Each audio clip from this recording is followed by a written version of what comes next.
سعد اپنے آپ کو ثلاثۃ الاسلام یعنی تیسرا مسلمان کہتے ہیں۔ ہجرت مدینہ کے بعد قریش کے ساتھ لڑائی میں پہلا تیر چلانے کا اعزاز سعد بن ابی وقاص کو حاصل ہے۔ آج کا عنوان، خبردار کیجیے اپنے قریبی رشتہ داروں کو۔ اب 613 عیسوی کا زمانہ ہے۔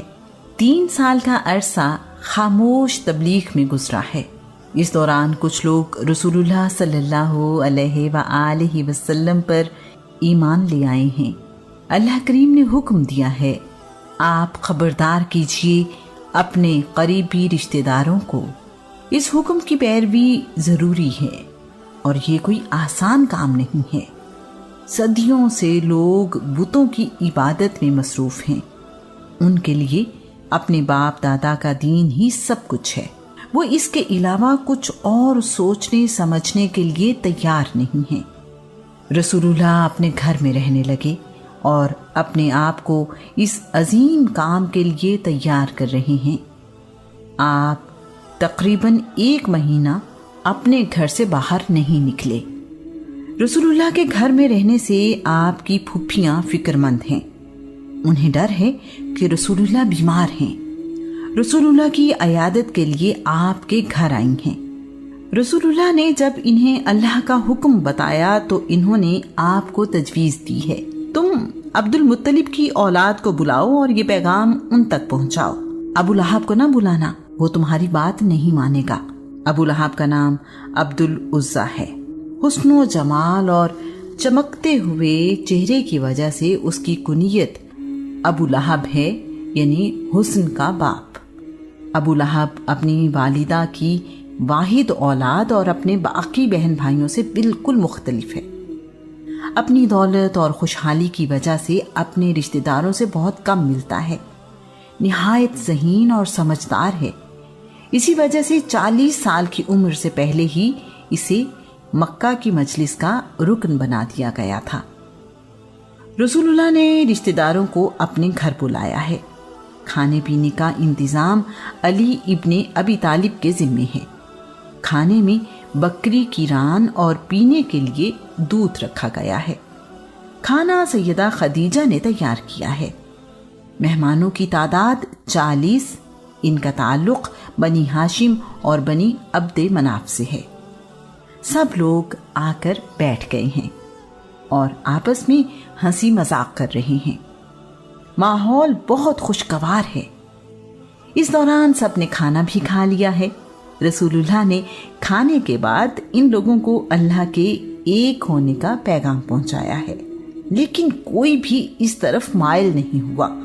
ابو لہب کہہ رہا ہے، ہم تمہارے قریبی رشتہ دار ہیں اور تمہیں روکنے کا حق رکھتے ہیں۔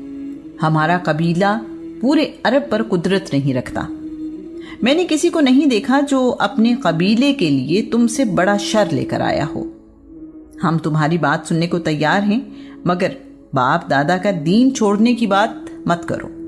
تم ہمارے خداؤں کا انکار کرتے ہو۔ ایسی باتوں سے تم ہمارے خداؤں کے غضب کو دعوت دے رہے ہو۔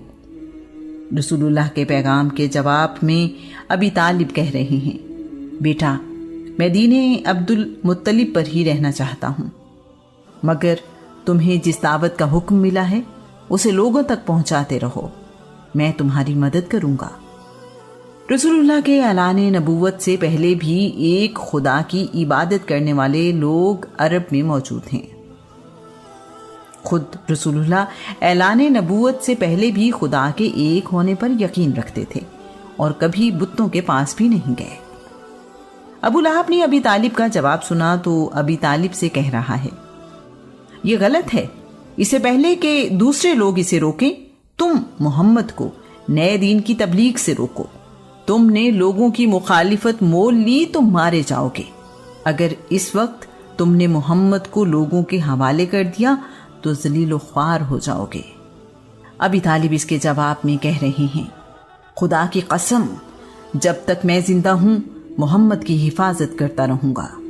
یہاں موجود رسول اللہ کے باقی رشتہ داروں نے بھی اچھے انداز میں بات کی ہے۔ رسول اللہ کی پھپھی صفیہ نے ابو لہب سے کہا ہے، بھائی کیا تمہیں اپنے بھتیجے کی رسوائی اچھی لگے گی؟ خدا کی قسم، اہل علم ہمیشہ اس بات کی خبر دیتے آئے ہیں کہ عبد المطلب کی اولاد میں ایک نبی آئے گا، وہ نبی محمد ہی ہے۔ ابو لہب کہنے لگا، یہ عورتوں کی بے بنیاد باتوں میں سے ہے، یہ باتیں بیکار اور تمہاری خواہش سے زیادہ کچھ نہیں ہیں۔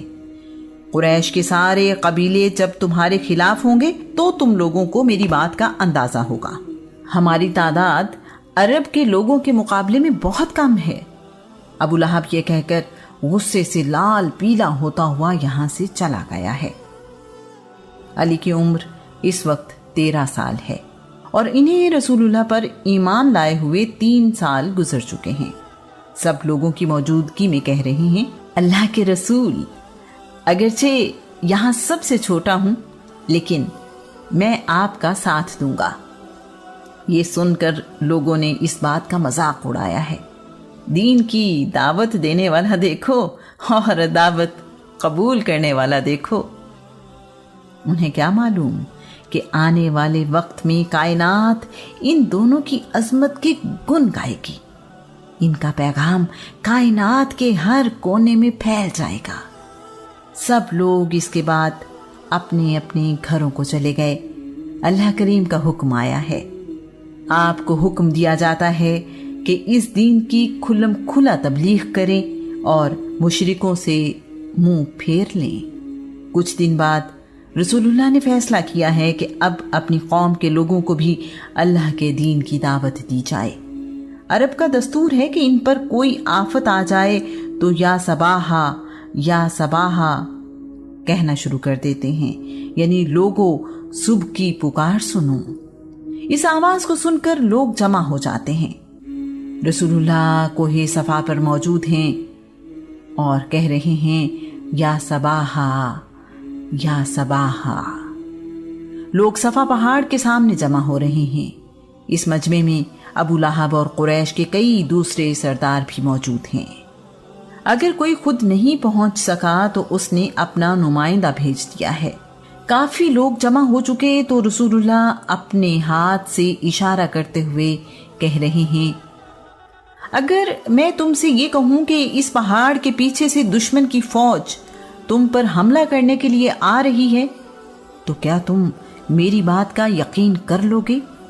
لوگوں نے کہا ہے، یقیناً ہم آپ کی بات مان لیں گے، آپ نے تو کبھی جھوٹ بولا ہی نہیں۔ رسول اللہ کہہ رہے ہیں، میں تمہیں اللہ کا پیغام پہنچاتا ہوں کہ بت پرستی چھوڑ دو اور ایک خدا کی عبادت کرو جس نے مجھے رسول بنا کر تم میں بھیجا ہے۔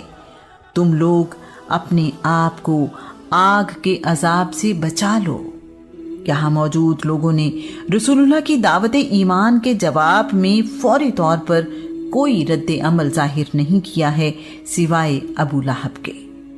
ابو لہب نے کہا ہے، تمہارا سارا دن غارت ہو، ٹوٹ جائے تمہارا یہ ہاتھ جس سے اشارہ کر کے تم نے ہمیں ڈرایا ہے۔ کیا اس لیے تم نے ہمیں یہاں اکٹھا کیا ہے؟ کیا ایسی بے معنی باتوں کے لیے تم نے ہمیں یہاں بلا کر ہمارا وقت ضائع کیا ہے؟ رسول اللہ جواب میں خاموش ہیں۔ اس کے بعد لوگ یہاں سے چلے گئے ہیں۔ ابو لہب کا رسول اللہ کو یوں کہنا اور ہاتھ ٹوٹ جانے کی بات کرنا اللہ کو اس قدر برا لگا ہے کہ اللہ کریم نے جواب خود دیا ہے۔ جبرائیل حاضر ہوئے اور اللہ کا پیغام لائے ہیں۔ ابو لہب کے ہاتھ ٹوٹ جائیں گے اور وہ ہلاک ہو جائے گا۔ اس کی دولت اور کمائی جس پر اسے بڑا ناز ہے اسے کوئی فائدہ نہیں دے گی۔ تم دیکھو گے کہ جلد ہی یہ جہنم کی شعلوں والی آگ میں داخل ہوگا جس کے شعلے تباہ کن ہوں گے۔ اس کی بیوی جو اس کے ساتھ رسول اللہ کے خلاف سازشوں میں شریک ہے اور لکڑیاں اٹھا اٹھا کر لاتی ہے، وہ بھی جکڑی جائے گی۔ اس کی بیوی کی گردن میں مضبوط رسی ہوگی۔ اللہ کریم نے انتہائی غضب اور ناراضگی کا اظہار کرتے ہوئے فرمایا ہے، ابو لہب کے دونوں ہاتھ ٹوٹ جائیں۔ رسول اللہ کو ابو لہب کی اس حرکت پر دکھ پہنچا، لیکن آپ نے صبر کیا ہے۔ ابو لہب کے بیٹے عتیبہ نے شائستگی کی تمام حدیں پار کرتے ہوئے رسول اللہ کے بارے میں انتہائی نامناسب اور گستاخانہ کلمات کہے ہیں۔ اس نے رسول اللہ کا کرتا پھاڑ دیا اور رسول اللہ کے چہرے پر تھوکنے کی کوشش کی ہے۔ رسول اللہ اس کے تھوک سے محفوظ رہے ہیں۔ رسول اللہ کو عتیبہ کی اس حرکت پر بہت تکلیف ہوئی۔ آپ نے اللہ کریم سے عرض کی ہے، یا اللہ، عتیبہ پر اپنے کتوں میں سے ایک کتا مسلط کرتے۔ عتیبہ اپنے والد ابو لہب کے ساتھ تجارت کی غرض سے شام جا رہا ہے۔ راستے میں اردن کے علاقے زرقہ کے مقام پر پڑاؤ کیا ہے۔ ابو لہب اچھی طرح جانتا ہے کہ محمد بن عبداللہ جھوٹ نہیں بولتے۔ ابو لہب نے قافلے والوں سے کہا ہے، میرے بیٹے کی حفاظت کرنا، مجھے ڈر ہے کہ کہیں محمد کا کہا پورا نہ ہو جائے۔ میں جانتا ہوں محمد کی دعا رد نہیں ہوتی۔ عتیبہ کے چاروں طرف قافلے والوں کا سامان رکھ کر حفاظتی دیوار بنا کر عتیبہ کو سلا دیا گیا ہے۔ رات کو ایک درندہ آیا جس نے عتیبہ کی تکہ بوٹی کر دی۔ حیرت انگیز طور پر اس نے نہ عتیبہ کا خون پیا اور نہ ہی گوشت کھانا پسند کیا ہے۔ اس طرح عتیبہ اپنے انجام کو پہنچ گیا ہے۔ یہاں ایک بات قابل غور ہے کہ قرآن مجید تقریباً 23 سالوں میں حالات اور ضرورت کے مطابق نازل ہوتا رہا۔ اس سے پہلے کی آسمانی کتابیں ایک ہی بار میں مکمل نازل ہوتی رہیں۔ قرآن مجید میں کئی جگہوں پر اللہ کریم نے اس بات کا جواب خود دیا جو لوگوں نے رسول اللہ سے کہی۔